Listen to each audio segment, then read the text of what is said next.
मैं सबसे पहले शुक्रिया अदा करता हूँ मीर ग्रुप का, जिन्होंने हमें यहाँ पे बुलाया। और आज की जो इनकी जो इनॉग्रेशन है मीर ग्रुप की, और ये हमेशा लोगों के लिए एक वलवला अंगेज चीज़ें लेके आते हैं, स्पेशल चीज़ें लेके आते हैं, मोटिवेशन देते हैं लोगों को। लोग इनकी बात से मोटिवेट होते हैं और हमारी दुआएं हैं अल्लाह सुब्हान व तआला इन्हें हमेशा दिन दुगनी तरक्की दे और हमेशा इनको खुशियों वाली और अच्छी किस्मत वाली ज़िंदगी नसीब करे। और हम सब इस बात में इनकी खुशी में शरीक हैं और शुक्रिया अदा करते हैं कि हम साथ हमें बुलाया इन्होंने और हमारी दुआ इनके साथ। Thank you.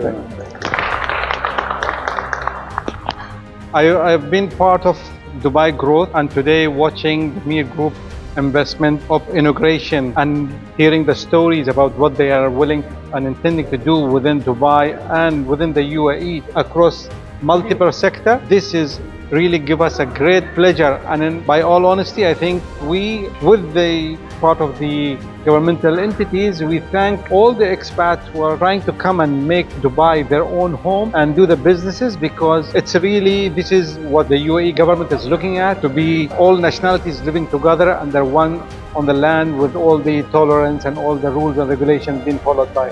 So I really thank you honestly, and this is a great pleasure. Thank you for inviting me to this evening, because we can tell people also about this group, how big this group is and is going to be. And I wish you all the best and success. Thank you very much. I really appreciate it.